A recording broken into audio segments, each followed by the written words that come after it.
Welcome to the Scientific Sense podcast, where we explore emerging ideas from science, policy, economics, and technology. My name is Gil Epen. We talk with world's leading academics and experts about their recent research or general areas of topical interest. Scientific Sense is an unstructured conversation with no agenda or preparation. We cover a wide variety of domains where new discoveries are made and new technologies are developed on a daily basis. We are most interested in how new ideas affect society and help educate the world how to pursue a rewarding and enjoyable life rooted in science, logic, and information.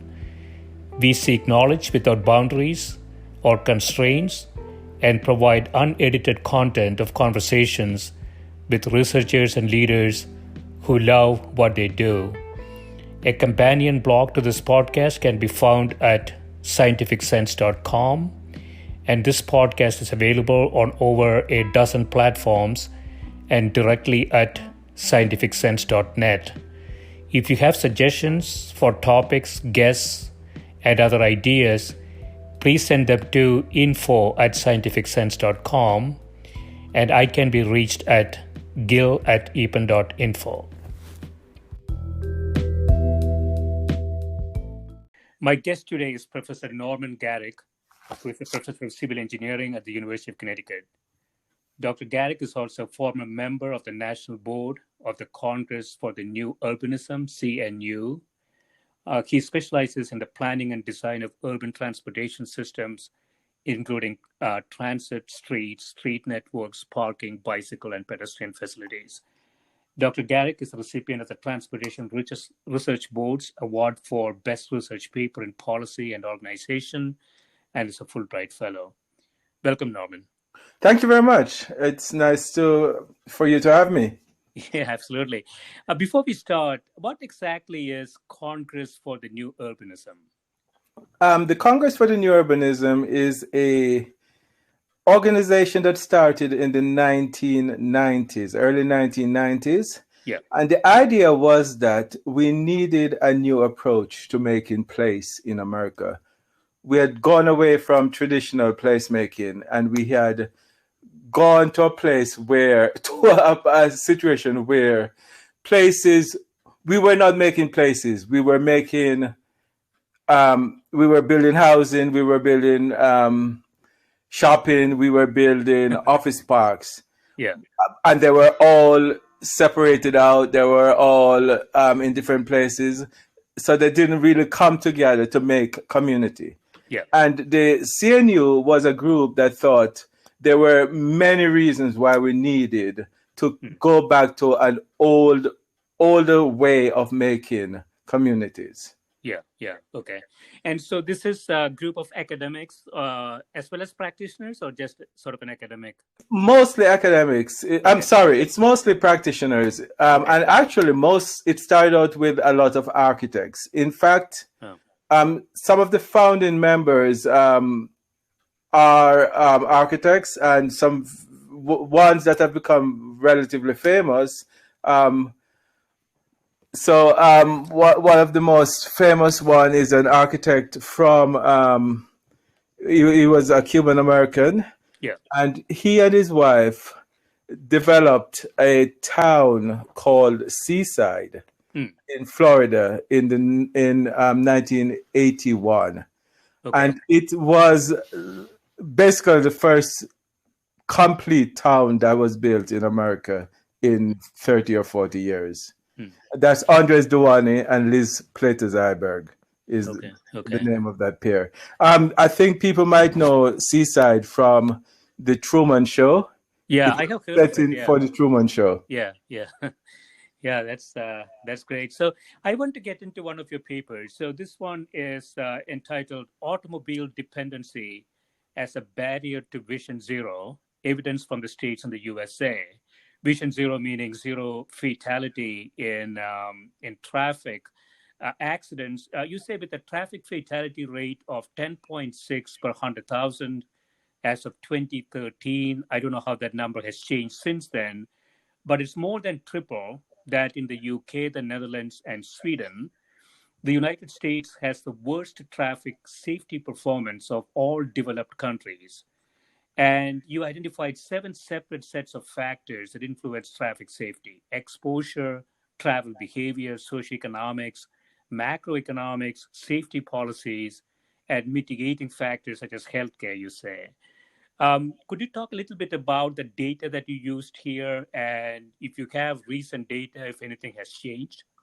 Well, what has changed is that it's gotten worse in the US, Okay. but not just that it's gotten worse. It's gotten worse for a subset of people. It's gotten much worse for bikers and for people on foot. In fact, the traffic fatality rate for people on foot now is 50% greater than it was in 2008. So it's really a shocking performance. Yeah. The data, what we did was look at traffic fatality reported to the feds by the states. Yeah. And we developed a model, and so an economic model. I can't even remember the term now, the statistical term, but it was an economically based model that looked at factors that would affect traffic fatalities, such as the level of automobility, the level of urbanity, etc. The healthcare, some proxies for healthcare, so things like that. I haven't looked at it recently, so I don't remember the exact details. But yes, those are the type of things we were looking at. Okay. Yes. Okay. So, I didn't have any idea. So you said road traffic injuries are one of the leading causes of death globally. Each year, over 1.2 million people die on the world's roads, with millions more have to live with the long-term adverse consequences of serious injuries sustained in crashes. I remember Johns Hopkins, a paper came out of Johns Hopkins that said the two most dangerous things to do in the US are driving an automobile or going to a hospital. And so one of the things you say here, you call it's from a paper in 2015, Kuznets curve, and according to this curve, traffic fatalities increase with the level of development, usually measured in terms of GDP per capita, reaching a turning point at a particular point, level of development, and then decline. Now, we haven't seen that in the US. Yes, we have. The traffic fatalities peaked in the US in around 1970, 1970, 71, or 72. Okay. And it's been coming down relatively steadily ever since. It's peaked at about 60,000 fatalities per year. Now it's at around 40. Okay. Okay. What we are comparing there is the fact that if we take the Netherlands also peaked around the same time, Mm-hmm. but the Netherlands peaked at 3,000 traffic fatalities and is now down to more like 500. Wow. So they're 1/6 of where they were in 1970. We are 2/3. So most developed countries sort of reached that peak in the 1970s, and then most developed countries, especially countries like Netherlands and Sweden, had a significant drop in fatalities, whereas we also dropped, but we now sit significantly above those countries, right? Yes, that is correct. A lot of, and I should say, what we're talking about here are mostly countries in Northern Europe that follow that pattern. Countries in Southern Europe, for example, are not as good. Japan is a country in Asia that followed a lot of the same similar patterns to the Northern European countries. Okay. And so I don't know if you have this data, Norman. Clearly developing countries is not an easy comparison, but a developed economy like South Korea or Taiwan or something like that, how does that compare to? I don't have those figures, but my guess, and it's fairly informed, is that South Korea, and Taiwan would probably be doing better than the US. Yeah. Okay. And then we also find significant variance among states in the US. Yes. For example, you say that North Dakota has the highest traffic fatality rate, approximately 25 per 100,000 people, almost 10 times the rate of Washington, D.C. Yes. And 5 times that of Massachusetts. So what do you attribute that to? Well, as you mentioned earlier, there are lots of factors contributing, but the big factor, the big differences between states has to do with the amount of driving that varies quite significantly from one state to the other. I mean, we always talk about Americans as being this and Americans as being that, and Americans loving their cars. Yeah. All of those things vary from state to state. So the amount of driving is maybe 2 or 3 times more in the best performing state versus the worst performing state. That's one thing. But the other thing is the type of urbanism, whether it is really built for cars or it takes into account the needs for people on foot, for people walking. So basically, if it's built for high speed travel, then that's where things start to fall apart. Okay. Yeah, I remember seeing something, I think it was your research too, that, if you look at certain towns like Cambridge or Evanston, Illinois, these are college towns. The traffic, the use of vehicles is significantly low compared to, something else. So I would imagine if you look at college towns specifically, you would see a much better number, right, in general? You would see a much better number in general, but it's not just because they're college town. It's really about the philosophy and the attitude towards transportation. Cambridge stands out in New England. I mean, if you compare it to New Haven, for example, New Haven is starting to catch up, but it's not as good as Cambridge. And if you start looking at college towns like, say, Tuscaloosa, it's not going to add up to the same kind of situation as you see in places like Cambridge. Okay, so is there sort of design attributes here, Norman? So Cambridge really designed this a lot better than, let's say, Hartford? Yes. And what is interesting for me is I always like to go back and look at how things have evolved over time. Yeah. And I have done studies comparing Cambridge in 1960 versus Hartford in 1960. And in a lot of ways, when it comes to transportation, they looked very similar. And Cambridge was continuing on a very auto-oriented, auto-dominant position for a long time until the early 1990s. And that's when you see policies started to change. And that's where you see behavior started to change also. And that's when you see the traffic fatalities starting to go down also. So it's a very deliberate, you can tie a lot of what is happening to deliberate actions from governance, from the government at all levels in these cities. And from a design perspective, again, there was this issue of, in some cities, the freeways going through the city, right? And yes. where are we on that? I know that a lot of cities have pulled back from that. Does it have a significant effect on this number too? Well, what it has had on an effect is that cities that did not get freeways penetrating their centers started from a better position in the 1980s and 1990s. So if I talk about some of the cities that people stopped freeways, you will see something in common. There are places that are always at the top of the list of quality of life. So San Francisco, Cambridge, Washington, D.C., Manhattan, all of those had huge plans for freeways to go through them. And citizen activists stopped them. So right away, those cities were at an advantage to start with as we moved into the 90s and the noughts. So a lot of these things are really pointing to design, and we will get into one of your recent articles around that as well. But going back to, again, fatality rate, some of these attributes that you use in the model, real gas price, unemployment, have negative coefficients at very high significance, as to be expected, right? Gas prices go up, people drive less. Is that the issue or something? It's as to be expected, but it's a little bit more complicated than people driving less. One of the things we found was that there was not a kind of a linear relationship between prices going up Yeah. and gas prices going up and fatality decreasing.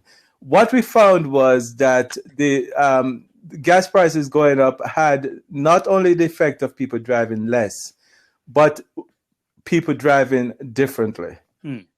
Interesting. So there is a combined factor of people driving more carefully and people driving less. And we're seeing some of that playing out right now during the pandemic.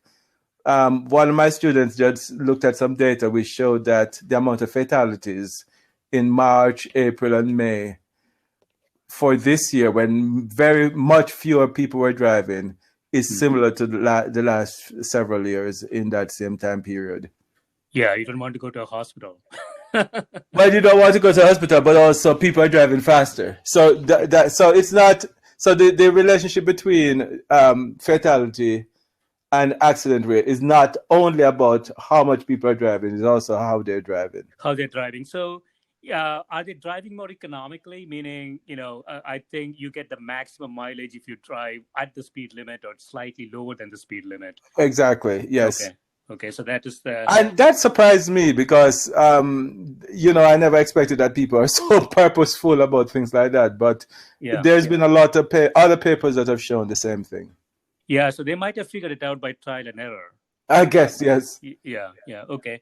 And again, very high significance to GDP per capita negative coefficient.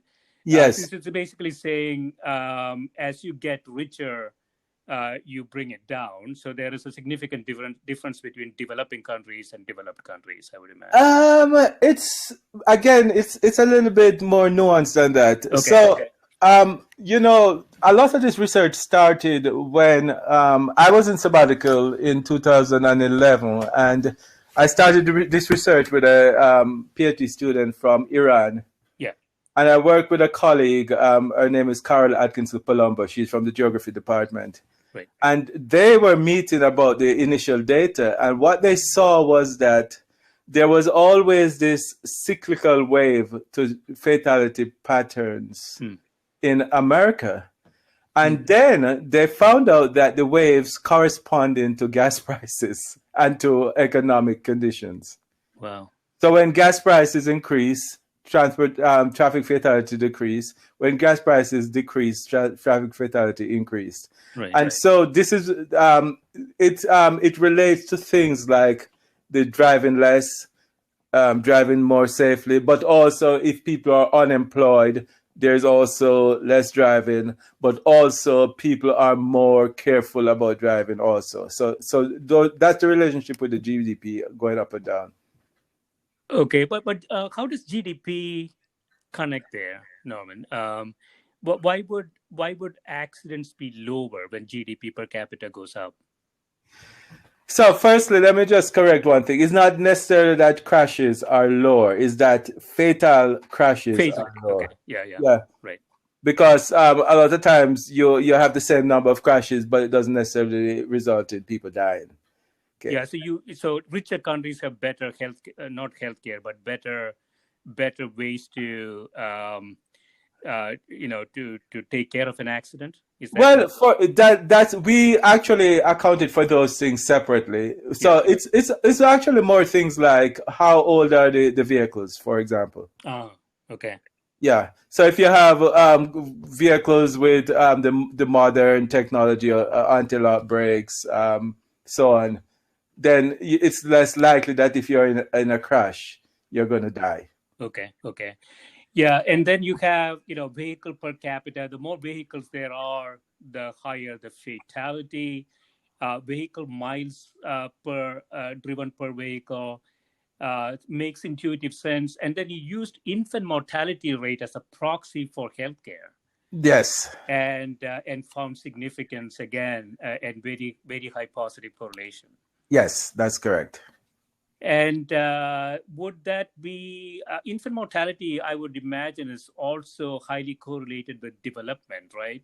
That's correct. And the US suffers in that regard also, compared to countries like we have mentioned in Northern Europe. So that it does, we think that it's referring to things like the quality of healthcare, but also the quality of emergency response. Quality of emergency response. Okay. I know that you spent some time in Zurich, Switzerland. Yes. And I actually live there part-time. Okay. Yeah, my brother-in-law lives in the Zurich area, so I get to go there. Not that much lately, but I used to go there before. Yes. And you had a little blurb in an article in a blog where you say Zurich, where people are welcome and cars are not. Yes, and that was actually a video from my colleague in Clarence Eckerson, who is he does video blogs, short films about transportation, and that one was about Zurich. Yes. Yeah, I mean so you say when it comes to transportation options and smart city planning, you can argue Zurich, Switzerland takes a top prize in the world. The city has developed a number of policies and practices that make commuting, living, and working in Zurich a pleasant experience, whichever mode or modes of travel you use. You want to elaborate a little bit on both the city planning side as well as on the transportation side? Okay, so from the city planning side, what is great about Zurich is that it is a very compact city where it doesn't feel overcrowded. So it has mostly, in the densest part, 3, 4, 5-story buildings. In other parts, lots of what we're now referring to as middle housing. So smaller apartment buildings. That predominates in much of the city. It has it's surrounded by hills. I suppose in Zurich you would call it hills. Here we would call them mountains. It's surrounded by mountains. Yeah. And the city has a hard edge. And all around the city are these what do you call them again? Allotments. Yeah. And then the forest starts. So you're always close to nature. And what the city has done over the last 20 or 30 years is to develop strong neighborhood centers which have all your everyday needs. Some for things like grocery, for going to school, all of that is taken care of in the neighborhood. So you see kids walking to school, you see old people going to the pharmacy, etc. So that's the urban planning side. And a lot of this has been really enforced or reinforced over the last 30 or 40 years. Yeah, and I know that you have done a lot of work in this area, Norman, and that's about parking. So here you say, back in the mid-1990s, by a city decree, I'm talking about Zurich again, yes, referred to as the Great Compromise, Zurich decided to keep the number of parking spaces fixed at current level. So if you need to create a new parking space, you have to get rid of something that is existing, right? Yes. And so what's the issue with parking? The more parking that you have, the more automobiles you have, the more miles you drive, and generally the less efficient the city is. That's a general idea. All of those are true. I think the big thing that is true also is that it's about the quality of the environment. So what Zurich did with that policy was to get rid of all the city squares in the 80s were basically parking lots. And if you go to Zurich now, they've all been converted to places for people, cafes, just places for people to sit and hang out. And you would never believe that these were once parking lots. So just the quality of life, the idea that you want to have a high quality for people to be attracted to the place. But then you have other things. I mean, the city that I compare it to is Hartford, where between 1960 and now, we went from 15,000 parking spaces to 45,000, so triple the number of parking spaces.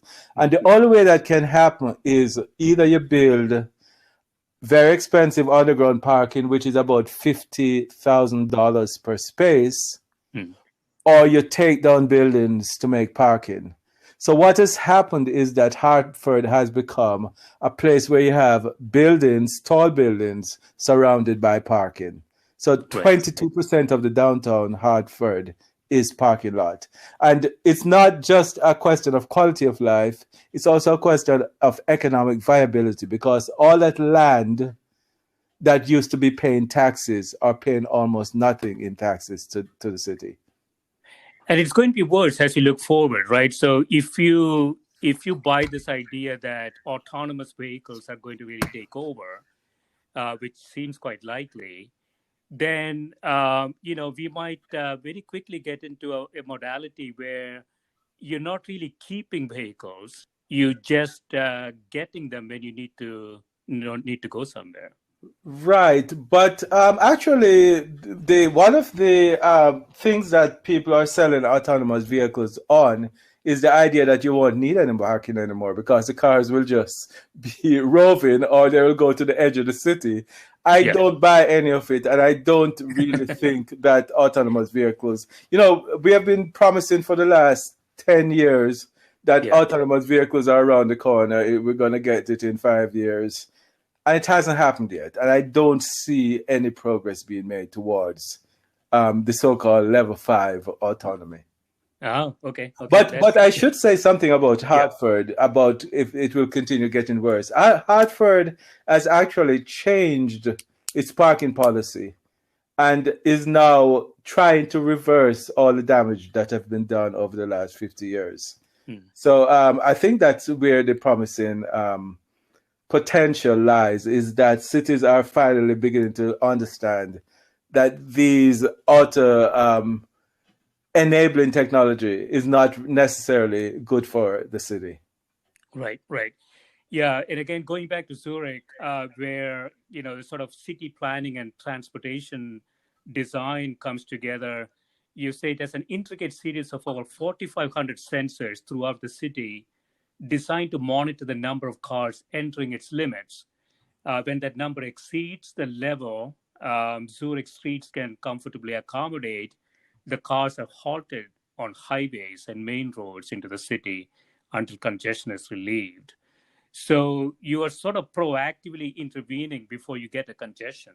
Yes, what you're doing there is, so in Zurich, there is a carrot and a stick approach. And the carrot is the fact that the city is so nice and the fact that the transportation system, the transit system is so good. That's the carrot that attracts people to give up their cars. The stick is not providing a lot of parking and also not allowing cities from the suburbs. And that's another thing. I mean, Zurich is really setting the agenda. In cities like Hartford, the agenda is set by the suburb because the suburb needs a lot of cars to be parked in the city provide the parking. Zurich basically said, we're not going to do that. And if you want to take advantage of this city, you're going to either put up with the congestion or you're going to use the transit. And now they've developed an extensive suburban train network in a metropolitan area of less than 2 million people. And so what that means is that you don't necessarily need to drive, right? So you have commuter trains, your buses, you have a 15-line tram system, you say. Yes. And my understanding is that you have sort of a one-price ticket, right? You can buy one ticket that allows you to basically take any modality. You can, and what is interesting is just how cheap it is. So when we were thinking of moving to Zurich, we thought this is such an expensive city, we'd never be able to afford it. And when we actually put the numbers together for the different categories, the amount of money we're going to save from transportation means that we can afford to live in Zurich. Wow. Yeah. So it's that much of a difference.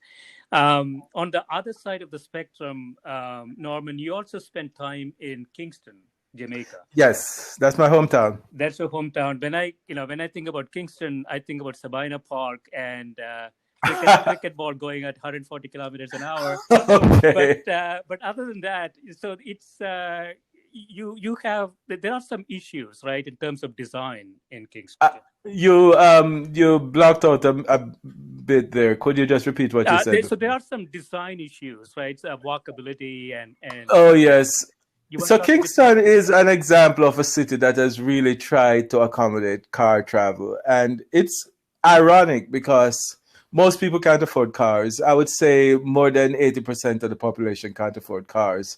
But even if you can't afford cars, it's become such a car dependent city that you will pay up to 60% or more of your salary to have a car. When I lived there, that actually was the case. Almost all my paycheck was going towards maintaining my VW at the time. Wow. Yeah. And so essentially you cannot really move without a car because the city is not at all walkable. It's not walkable. It's not comfortable to live there without a car. And it's, there are no trees, a lot of things. It's not just that there are no sidewalks. There are no sidewalks. There are no trees. The streets are choked with cars not moving. And these are second-hand Japanese cars because most people can't afford new cars. So you can just imagine the pollution level in the city. So just like Hartford is turning back the bad design elements from the past, do you think there is a way to redesign the city, or is it really difficult because of the population and everything else? It could be done. It's just that, the American dream of that we sell to the rest of the world is about cars. It's about in Jamaica, people will talk about, we would like a place to be like Miami. So that's their vision of what a developed place is. And it's really hard to counteract that vision. And also the rich people, the political class, all of those are wedded to a car-oriented way of doing things. So it's not about the population growth, is more about this vision of what people see as development in a place like Kingston. Yeah, so it kind of filters into culture, right? Sometimes in developing countries, the car is considered to be a status symbol. Definitely. So even if you don't need a car, your goal is to get a car. Yes, definitely. I mean, it's. I remember I lived in Kingston in 2004, and I remember I met a friend. I had a friend there that told me that if you don't own a car, you have to dress smartly because that's the image that you show to people. But if you have a car, it doesn't matter. Right, it's almost like clothing. Yeah, exactly. It covers up for all the other sins. It doesn't matter. So I want to get into another paper you have. So the broken algorithm that poisoned American transportation. And I find this really interesting. So travel demand models come in different shapes and sizes, as you say. They can cover entire metro regions spanning across state lines or tackle a small stretch of suburban roadway. And they've gotten more and more complicated over time. And you're talking specifically about the Louisville, Southern Indiana, Ohio River Bridge project, right? Yeah, actually, I didn't write that paper, but that was a colleague from Vice. Okay. I was interviewed for it. Okay. So I don't want to take credit for his words. Okay, you want to talk a bit about it? I found the idea that these models that we create and use in policy making seems to get us in the wrong position in many cases, right? Yes. So I don't know if your audience or if you are familiar with Jane Jacobs. I'm not. Okay, Jane Jacobs is an urban planner that lived in New York City in the 1960s. Yeah. And she was one of the people that helped to prevent Lower Manhattan having 3 freeways across Lower Manhattan. Okay. And she is considered to be the major guru of urban planning in America. Yeah. And one of the things she talked about this in the 60s, she said that traffic engineering is a pseudoscience. And basically, that's what that article, 60 years later, is coming to the same conclusion. Yeah. And yeah. Yes. Go ahead. No, it's basically the idea of traffic engineering is that we need to accommodate traffic growth. Right. If traffic has been growing in the past, we assume that it's going to continue to grow in the future. And since it's going to grow in the future, we need to accommodate that growth. And the way to do that is by building bigger roads, making more parking. And that's is basically the base, the foundation on which traffic engineering sits. Right. So you make a set of assumptions: people, population growth, movements, and so on. And so you come up with a sort of a demand for travel, right? And then you design for it. To make the matters worse, I think, Norman, so when the Congress allocate money, every congressman and every senator is trying to get money to their state. Exactly. And so essentially you say, hey, come up with a project, that's expensive. Yes. And they will try to get it funded. Yes.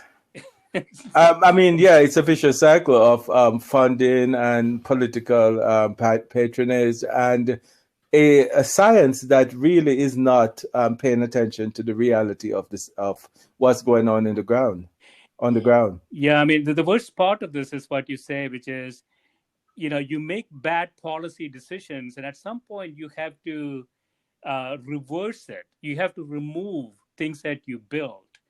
Yes. You have another blog, I think, entry, burying a 1950s planning disaster. Yes. Partial removal of the inner loop might make Rochester, New York, a city that finally breaks a ruinous mid-century mold. You want to talk a bit about that? Yes, well, I wrote that about 5 years ago, and I had just come back from Rochester. And what they were doing at the time was they were trucking in mud from the lake and dumping it on the freeway. And they have basically, since then, they have gotten rid of a quarter of this ring highway that choked the downtown. And that has been so successful that they're actually thinking of removing another quarter. And so how does it affect city growth, the inner loop? And there are many cities who have that design, right? Inner and outer loops. Yes. So one of the ways, and there are many ways that it affects city growth, one of the things that happened in Rochester and Buffalo and New York and Hartford is that, so the metropolitan area had 1.5 million people around 1970. They still have 1.5 million people. Okay. But the difference is that now the 1.5 million people are distributed over a much wider area. So what the freeways did was sucked out the life out of the cities and out of the inner ring suburbs and placed them further out. So it's like this. Another 1960s writer about transportation, he referred to it as a Ponzi scheme. Yeah. That we're just building new and building new and building new. And I think we have come to the end of that cycle in Connecticut because we ran out of money. It's just disastrous. So that's one way that it does. One effect of the freeways coming into cities, the parking in cities. It killed the downtown. It killed the cities, and it spread the growth all over the countryside. Yeah, I mean the irony about this, Norman, is that policymakers, whenever they need to stimulate the economy, start talking about shovel-ready projects. Exactly. And let's go build something, somewhere. Yeah. And the problem is you have to essentially bury it at a later time after having suffered all the bad effects of it. Yeah. Well, if policy, the shovel-ready projects are almost always highways. Yeah. That's the easiest thing that we're geared up to build. So we just keep doing it. We just keep making the same mistakes. Yeah. Yeah. And so in conclusion, Norman, if you look forward 5 years, we can definitely talk about Connecticut cities. I mean, we have major issues, right? Hartford, Bridgeport, some great cities from the 1900s have sort of run down. Yes. What would be the policy aspects that you would focus on to not specifically Connecticut, but many of the cities where bad city planning and bad traffic planning really kind of killing the city, so to speak? Yeah, well, this is such a complex subject, but I think in Connecticut, I think the first thing that is happening is the realization that what we had been doing for the last 50 years is not working. Yeah. And so you see people making I was going to say that people are talking now, but we're doing more than talking, because we have started to invest in public transit. So, for example, living in stores, I used to always have to use my car. Yeah. Over the last 3 years, I've used my car so rarely, because the only other place that I usually go regularly is into Hartford, and now there's a bus to Hartford. We have the busway between New Britain and Hartford. We have the new train line between New Haven and Springfield. So you're seeing signs of change.